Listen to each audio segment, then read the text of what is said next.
Bismillahirrahmanirrahim. Alhamdulillah wassalatu wassalamu ala Rasulillah wa ala alihi wa ashabihi wa man tabi'ahum bi ihsanin ila yaumiddin. Wa ba'd. Alhamdulillah, kita akan melanjutkan pembacaan kitab A'lamus Sunnah Al-Mansyurah bi'tiqadi Ta'ifatin Najiyatil Mansurah karya Syekh Hafidh Ahmad Hakami rahimahullahu taala.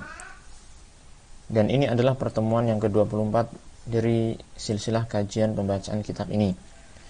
Pada kesempatan kita kali ini, kita masih membahas tentang tauhid asma wa sifat, di mana kemarin sudah kita baca penjelasan dari penulis tentang apa yang dimaksud dengan tauhid asma wa sifat.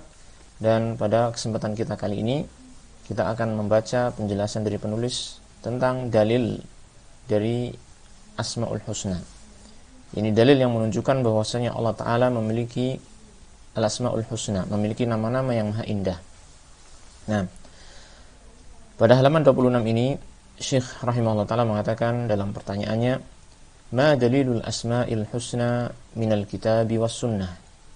Apa itu dalil nama-nama yang maha indah, al-asma'ul husna, yang dimiliki oleh Allah Ta'ala dari Alkitab dan As-Sunnah? Jadi beliau di sini ingin menyampaikan kepada kita tentang dalil dari Alkitab dan As-Sunnah tentang adanya al-asma'ul husna bagi Allah Subhanahu wa ta'ala, dan bahwasanya asma'ul husna tersebut adalah merupakan kekhususan Allah Subhanahu wa ta'ala, tidak boleh dimiliki oleh selain Allah Tabaraka wa ta'ala. Nah, dalam jawabannya beliau mengatakan, qala Allahu azza wa jalla, Allah azza wa jalla berfirman, walillahil asma'ul husna fad'uuhu biha وَذَرُوا الَّذِينَ يُلْحِدُونَ فِي أَسْمَائِهِ سَيُجْزَوْنَ مَا كَانُوا يَعْمَلُونَ. Ayat ini disebutkan dalam surat Al-A'raf ayat 180. Allah Azza wa Jalla berfirman, dan hanya milik Allah Azza wa Jalla, walillah, hanya milik Allah Ta'ala, al-asma'ul husna, nama-nama yang maha indah. Dalam ayat ini kita artikan kalimat walillahi dengan pengertian hanya milik Allah Ta'ala. Karena demikianlah ini faedah yang kita dapatkan dari didahulukannya kalimat lillahi dari kalimat al-asma'ul husna. Secara i'rab dalam nahwu, al-asma'ul husna, al-asma' dia itu marfu' karena dia itu mubtada, dan dia kalimat ini berupa isim ma'rifah yang pada asalnya dia berhak untuk dikedepankan sebagai mubtada yang ma'rifah, maka dia berhak untuk dikedepankan. Dan di sini Allah Subhanahu wa taala malah mengedepankan khobarnya, yaitu lillahi, karena menghendaki sebuah faedah tertentu, yaitu ingin memberikan makna hasr, yaitu pembatasan mubtada tersebut untuk khobar ini. Maksudnya adalah bahwasanya al-asmaul husna hanyalah milik Allah Subhanahu wa taala. Asmaul husna hanyalah milik Allah Subhanahu wa ta'ala. Maka dari sini kita mendapatkan faedah bahwasanya walillahil asmaul husna hanyalah milik Allah Ta'ala nama-nama yang maha indah tersebut. Maka kita tidak boleh menyekutukan Allah Subhanahu wa ta'ala dalam nama-nama yang maha indah ini kepada makhluk-makhluknya. Walillahil asmaul husna fad'uuhu biha, dan hanya milik Allah Ta'ala al-asma'ul husna, fad'uuhu biha, maka berdoalah kalian dengan nama-nama tersebut. Kalimat fad'uuhu, berdoalah kalian, diterangkan oleh para ulama, ini mencakup doa masalah, yaitu doa yang berupa permintaan kita kepada Allah Ta'ala, atau doa ibadah, yaitu ibadah kita secara umum. Maka apabila kita memaknai fad'uuhu, berdoalah kalian kepada Allah dengan makna doa masalah, yaitu doa permintaan, maknanya adalah kita berdoa kepada Allah Ta'ala dengan menyebut nama-nama Allah Ta'ala, asma'ul husna ini, yang sesuai dengan permintaan kita. Seperti contohnya, yaitu ketika kita memohon kepada Allah Ta'ala ampunan dan rahmatnya, Allahumma ghfirli warhamni, maka kita menyebutkan nama Allah Ta'ala yang sesuai dengan permintaan kita, yaitu Al-Ghafurur Rahim. Allahumma ghfirli warhamni innaka antal ghafurur rahim. Misalnya demikian. Ketika kita memohon Allah Ta'ala rezekinya, maka kita menyeru Allah Ta'ala dengan nama yang mengandung makna bahwasanya Allah Ta'ala pemberi rezeki. Misalkan, Ya Razzaq urzuqni. Ya. Ketika kita ingin bertaubat kepada Allah Ta'ala, maka kita menyuruh Allah Ta'ala dengan nama yang mengandung makna bahwasanya Allah Ta'ala memberikan taufik kepada hambanya untuk bertaubat dan menerima taubat hambanya, yaitu At-Tawwab. Maka kita menyuruh misalnya, kita berdoa misalnya, Ya Tawwab tub alayya, dan seterusnya. Nah, ini apabila doa ini maksudnya adalah doa masalah. Adapun apabila doa ini yang dimaksud adalah doa ibadah, yaitu ibadah kita secara umum kepada Allah Ta'ala, maka makna fad'uhu biha, yaitu kita beribadah kepada Allah Subhanahu wa Ta'ala dengan konsekuensi dari nama-nama Al-Husna tersebut.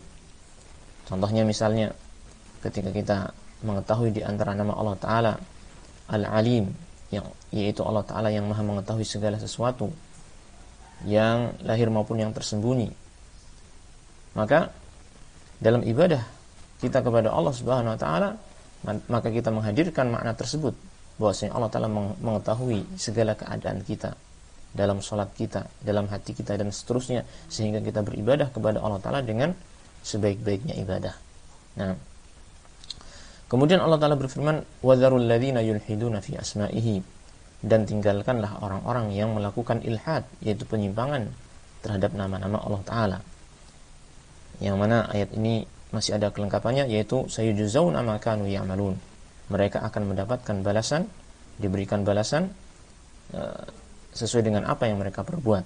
Nah, maka faedah yang kita dapatkan dari kalimat ini, وَذَرُوا الَّذِينَ يُلْحِدُونَ فِي أَسْمَائِهِ, bahwasanya di sana ada orang-orang yang melakukan penyimpangan di dalam Asmaul Husna, dan para ulama telah menjelaskan macam-macam penyimpangan tersebut. Di antaranya adalah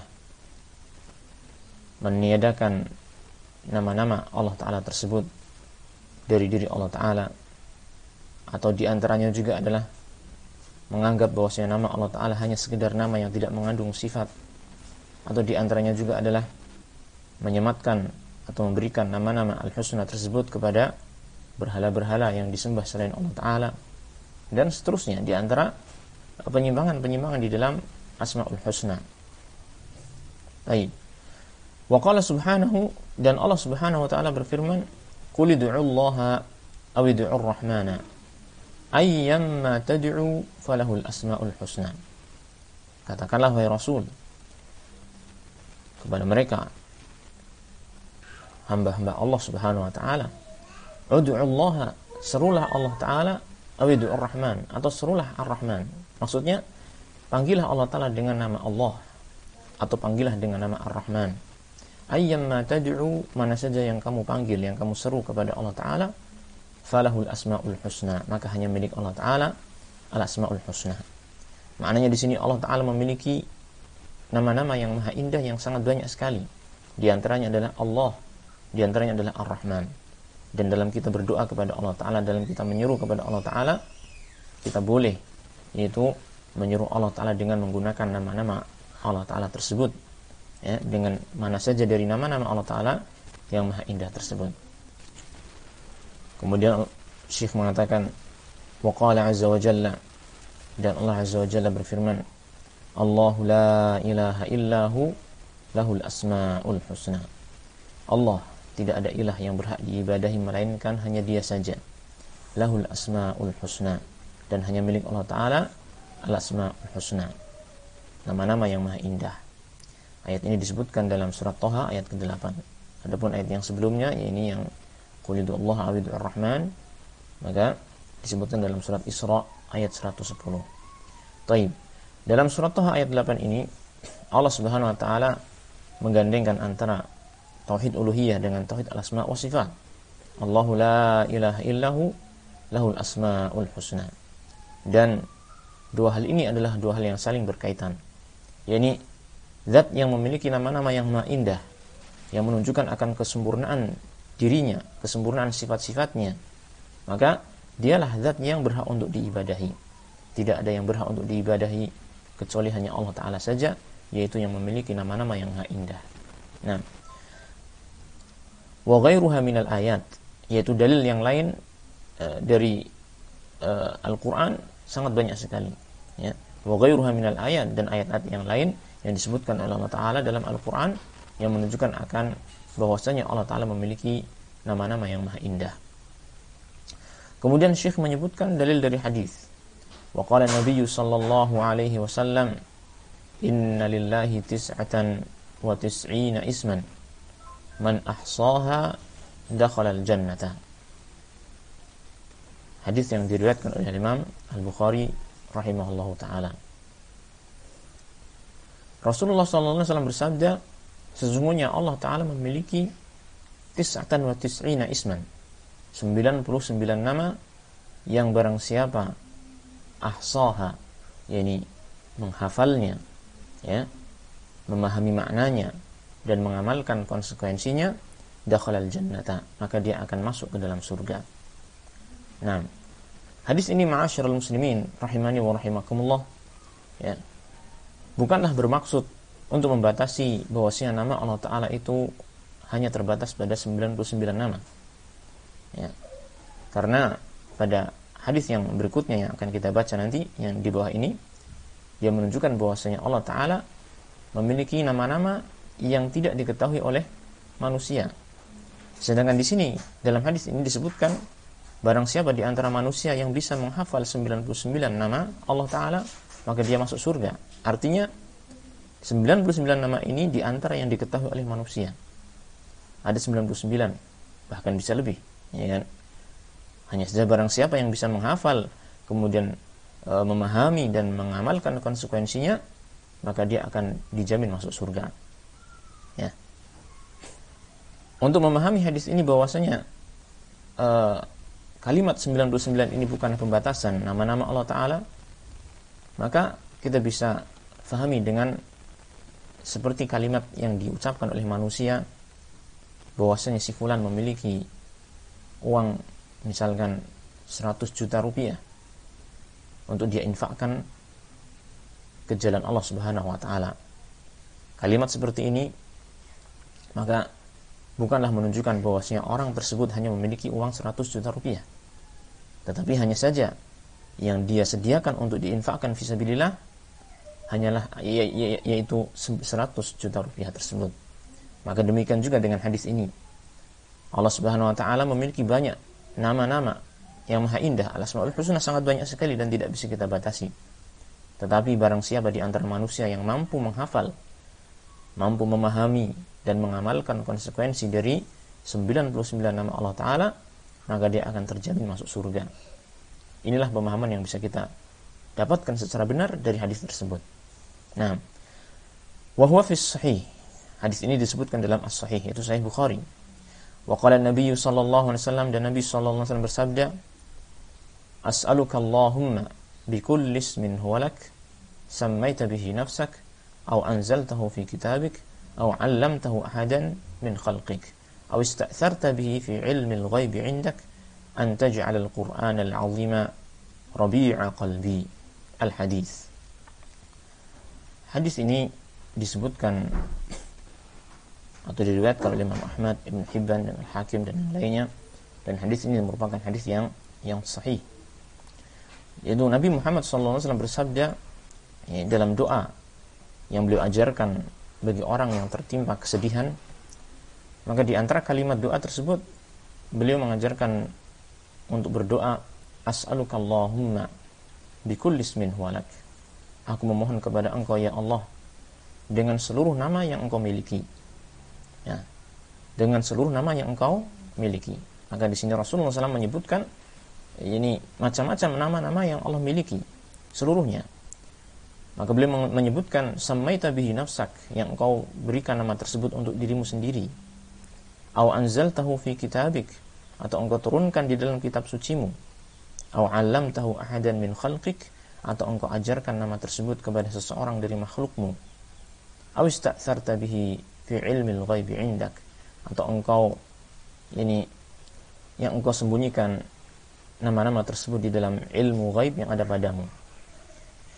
Antaj'al al-Qur'an al-'azima, agar engkau ya Allah menjadikan Al-Qur'an al-'azim rabi'a qalbi, yaitu sebagai sesuatu yang bisa menjadikan hatiku itu bersemi.